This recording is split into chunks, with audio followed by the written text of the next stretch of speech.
जय श्री कृष्णा। कान्हा जी की छठी की भोग की थाली मैंने किस तरीके से बनाई बिना प्याज और बिना लहसुन के, तो चलिए बनाते हैं और बढ़ते हैं रेसिपी की तरफ। कान्हा जी की छठी की भोग की थाली जो बना के तैयार करेंगे, तो उसके लिए सबसे पहले कढ़ी की तैयारी करेंगे और कढ़ी के लिए पकोड़े बनाएंगे। तो यहाँ मैंने 2 मुट्ठी के करीब ली है कटी हुई पालक, डाल देंगे 2 मीडियम साइज के कटे हुए आलू, खूब सारा डाल देंगे हरा धनिया, डाल देंगे कटा हुआ कड़ी पत्ता, स्वाद के अनुसार हरी मिर्च, थोड़ा सा घिसा अदरक, जरूरत के हिसाब से बेसन, नमक, भुना जीरा पाउडर, अनारदाना, लाल मिर्च, काली मिर्च, धनिया पाउडर, 2 से 3 चम्मच डाल देंगे इसमें मट्ठा यानी कि छाछ। आप 1 से 2 चम्मच दही का भी इस्तेमाल कर सकते हैं। थोड़ी सी हल्दी। अब सभी चीजों को अच्छे तरीके से मिला देंगे। याद रखें, अभी पानी का इस्तेमाल नहीं करना है। पालक अपना पानी छोड़ेगी, जरूरत पड़े तो आप इसमें थोड़ा सा पानी का इस्तेमाल या थोड़ी सी दही का इस्तेमाल कर सकते हैं, जिससे पकोड़े बहुत ही अच्छे तरीके से बाहर से क्रिस्पी और अंदर से नरम बनेंगे। पकोड़ों का बैटर इस तरीके से गाढ़ा और नरम बना के तैयार कर लिया है। इसमें मैंने 2 से 3 चम्मच पानी का और इस्तेमाल किया है। अब निकालते हैं कढ़ी के लिए पकोड़े। अब गरम तेल में हम इस तरीके से थोड़ा थोड़ा सा पोर्शन छोड़ते जाएंगे और थोड़ा सा इन्हें सिकने देंगे। थोड़ा सा सिकने के बाद पलट देंगे। अब पकोड़ों को अलट पलट कर बिल्कुल सुनहरा होने तक फ्राई कर लिया है। इसी तरीके से सारे फ्राई करेंगे। पकोड़े बनाने के बाद पकोड़ों को रख लिया है एक साइड। जिस पतीले में हमने पकोड़ों का बैटर तैयार किया था, उसी में हमने 1 लीटर के करीब ये दही ले ली है, जिसे फेंट लिया है। डाल देंगे इसमें 1.5 लीटर के करीब पानी। डाल देंगे इसमें आधी कटोरी के करीब बेसन, घिसा हुआ थोड़ा सा अदरक, आधी चम्मच हल्दी, कुटी हुई काली मिर्च, लाल मिर्च, 1.5 चम्मच नमक या स्वाद के अनुसार, 2 छोटी चम्मच के करीब धनिया पाउडर। और सभी चीजों को अच्छे तरीके से मिला लेंगे ताकि कोई भी गुठली ना रहे। कढ़ी का घोल अच्छे तरीके से फेंट के तैयार कर लिया है। अब हम इसमें डाल देंगे 1 चम्मच के करीब तेल या घी, जिसमें भी आप बनाते हैं उसी का आप इस्तेमाल कर सकते हैं। याद रखें, वो पिघला हुआ होना चाहिए, इस बात का ध्यान रखें। अब कढ़ी के पतीले को हमने गैस पे चढ़ा दिया है। हाई फ्लेम पे थोड़ा थोड़ा बीच में चलाते रहेंगे और पहले एक उबाल आने देंगे। कढ़ी में उबाल आना शुरू हो गया है। गैस की फ्लेम को लो टू मीडियम पर सेट कर देंगे और डाल देंगे इसमें आधी चम्मच के करीब भुना हुआ जीरा पाउडर, डाल देंगे बारीक कटा हुआ हरा धनिया और लो टू मीडियम फ्लेम पे या अपनी सुविधा के अनुसार बीच बीच में से कढ़ी को चलाते रहेंगे और 30 से 35 मिनट के लिए पका लेंगे। कढ़ी को पकते हुए लगभग 30 मिनट का समय हो गया है। इसमें पकोड़े डलेंगे और अभी तड़का तैयार होगा। इतने और भी पकेगी तो कढ़ी और भी गाढ़ी हो जाएगी। आप अपने स्वाद के अनुसार थोड़ा कम गाढ़ा या पतला भी रख सकते हैं। अब तड़के के लिए हमने कढ़ाई में थोड़ा सा तेल ले लिया है। डाल देंगे उसमें मेथी दाना, छोटे वाली राई, जीरा, कड़ी पत्ता, हरी मिर्च, घिसा हुआ अदरक, सूखी लाल मिर्च। अब तड़के को थोड़ा सा भून लेंगे।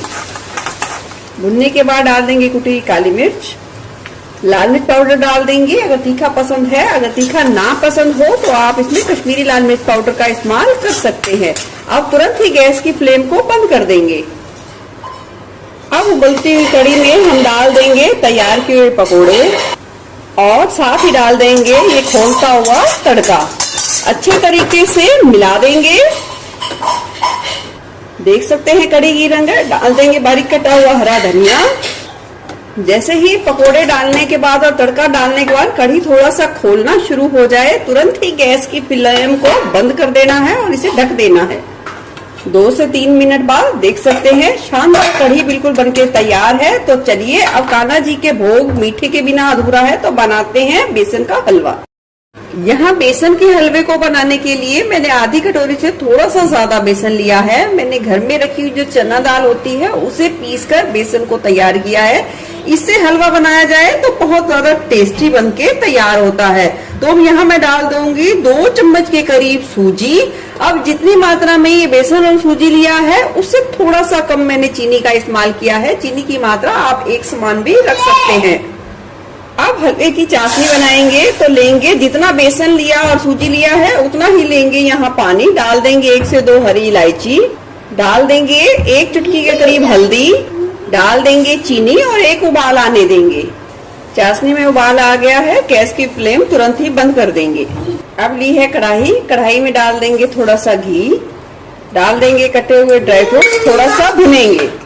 ड्राई फ्रूट्स को हल्का भुनने के बाद निकाल लेंगे। अब जितना बेसन और सूजी ली है उसका आधा हमने टोटल घी ले लिया है, यानी कि इसमें थोड़ा सा घी और मिला दिया है। गैस की लो फ्लेम कर देंगे और चलाते हुए हम अच्छे तरीके से भुनेंगे। पूरी प्रोसेस में गैस की फ्लेम को बिल्कुल लो पर रखना है और लगातार चलाना है।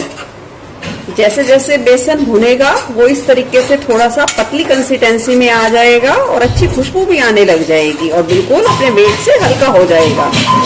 बेसन अच्छे तरीके से भुन गया है, इसे इस तरीके से चलाते भी रहेंगे और तैयार चाशनी को थोड़ा थोड़ा करके डालते रहेंगे। कड़छी आपकी रुकनी नहीं है, नहीं तो गांठें बन सकती हैं। ये देखिए इस तरीके से थोड़ा थोड़ा सा डालते जाइए और इस तरीके से अब अच्छे तरीके से चलाते रहिए। हलवे को थोड़ा सा गाढ़ा होने दीजिए।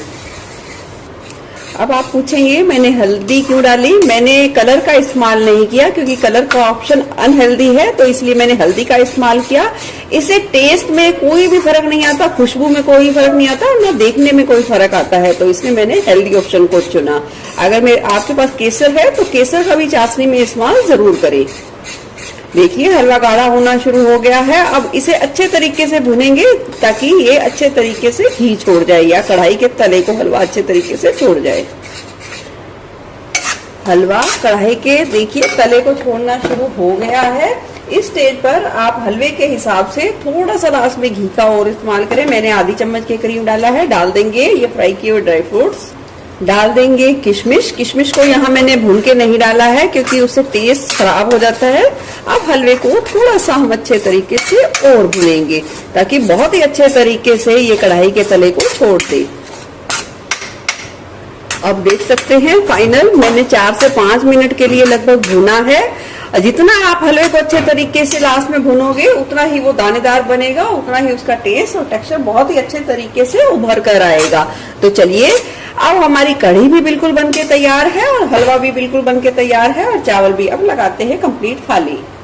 लग गई कान्हा जी की छठी की थाली। लगा दी है प्लेट में खिले खिले चावल और ये पंजाबी तरीके से बिना लहसुन बिना प्याज की ये पकोड़ा कढ़ी और साथ में ये बेसन का हलवा। क्योंकि ये कान्हा जी की भोग की थाली है जो तुलसी दल के बिना बिल्कुल अधूरी है, तो रख दिया है हमने उनका प्रिय तुलसी दल और ये जल। आपको भी कान्हा की छठी की बहुत बहुत शुभकामनाएं। कान्हा जी आपकी सारी मन की इच्छाएं पूरी करें। फिर मिलूंगी ऐसे ही बढ़िया रेसिपी के साथ। Eat healthy and stay healthy. धन्यवाद।